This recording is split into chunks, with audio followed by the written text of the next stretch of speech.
इससे पहले कि मैं राम प्रकाश जी को बुलाऊं, हालांकि राम प्रकाश जी भी वो बात बोल सकते हैं, लेकिन मैं बोलना चाहता हूं कि दृक्षचंद प्रजापति नरेंद्र मोदी जी क्यों कहते हैं।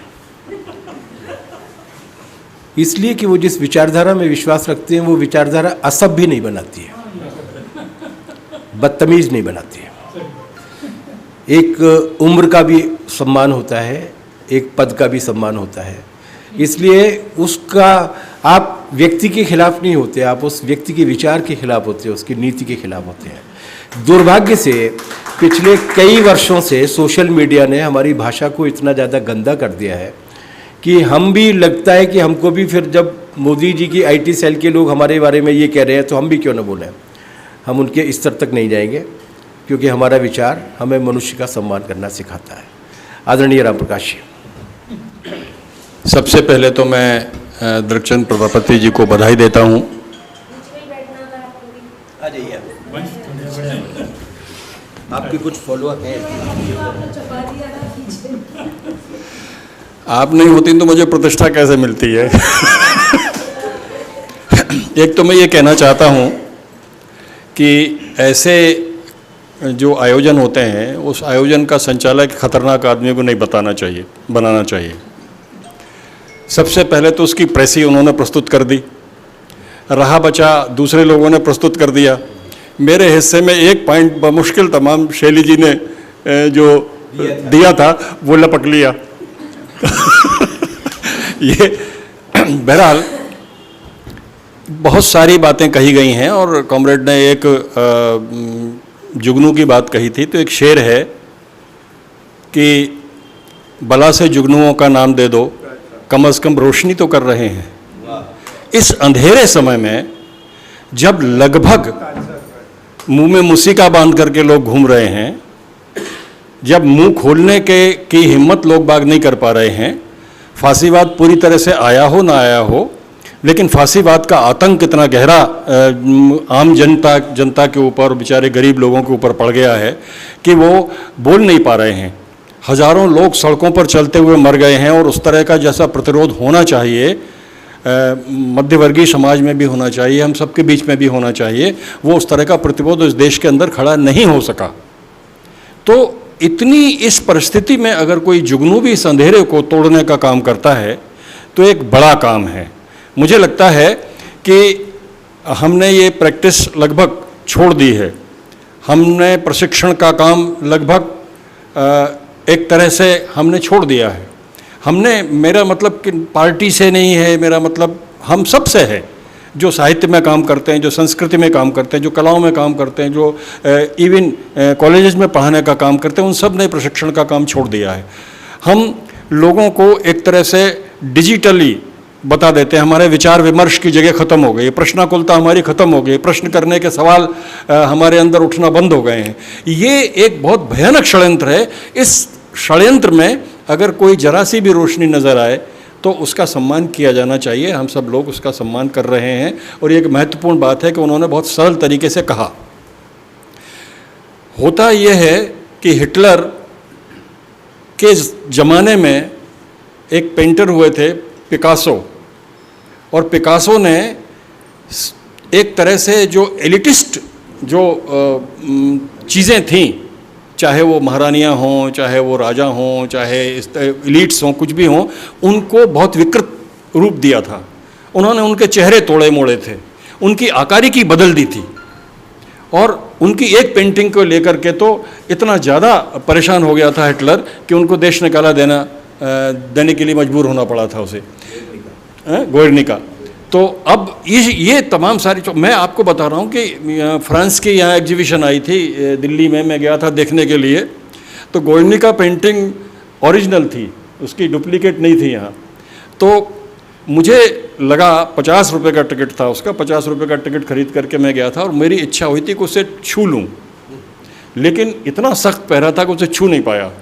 मैं दोबारा गया, तिबारा गया, तीसरी बार जब मैं गया तो जो वहाँ देखने वाले लोग थे उनको लगा कि बहुत ज़्यादा कला प्रेमी है ये, तो इसकी तरफ ध्यान मत दो, तो वो बाहर चले गए।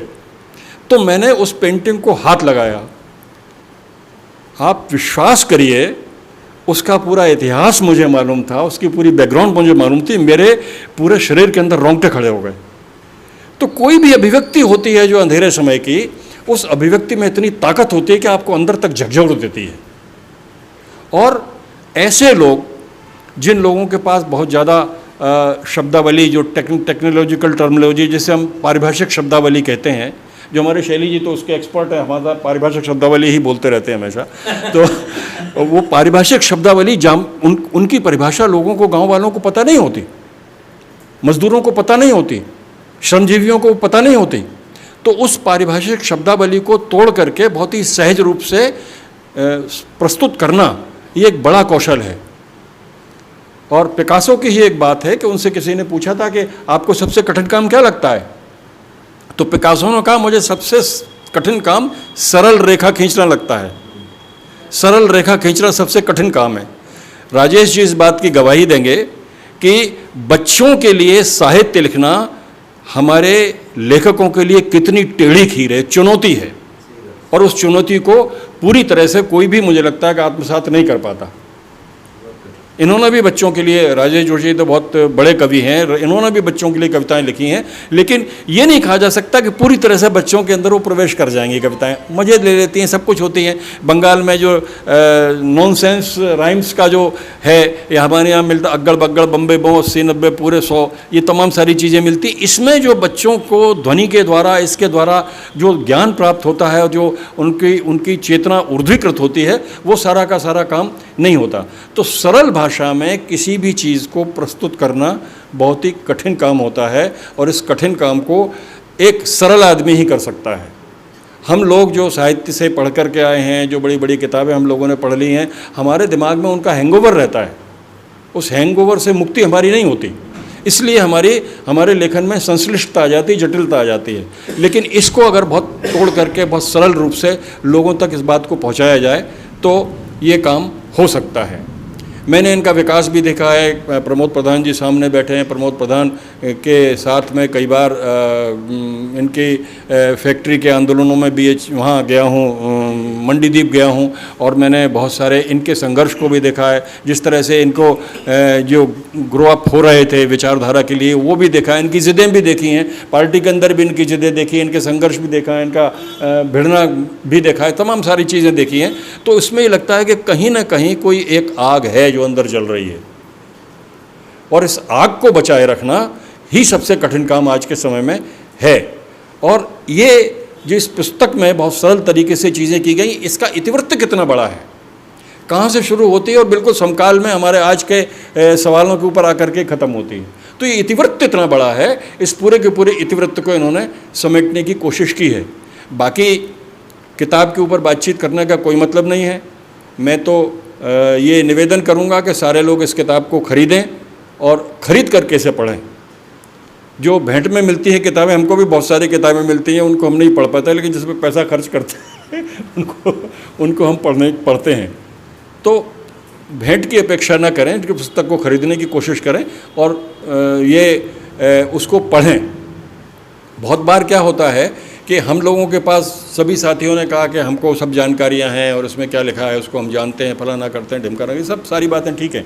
लेकिन कभी जब आपके पास समय कम होता है, कभी किसी विषय का आपके पास दबाव होता है, तो आपकी ब्रेन स्टॉर्मिंग के काम ऐसी सरल पुस्तकें बहुत आसानी से कर देती हैं, आपके दिमागी चेतना को जागृत कर देती हैं। तो ठीक है, आपको पता है, लेकिन हम किस लिए हम अपने सिद्धांतों पर बार बार अपने क्लासेज लेते हैं, अपने क्लासेज में जाते हैं, अपने आप को बार बार उन्हीं सिद्धांतों के प्रति बार बार अपने को प्रतिशुद्ध करते हैं। क्यों करते हैं? इसलिए करते हैं कि तभी हम जिंदा हैं, उसी की वजह से हम जिंदा हैं, उसी की वजह से हमारा कमिटमेंट जिंदा है, उसी की वजह से हमारा विचार जिंदा है, उसी की वजह से हमारी विचारधारा जिंदा है, क्योंकि हम बार बार उसको करते रहते हैं।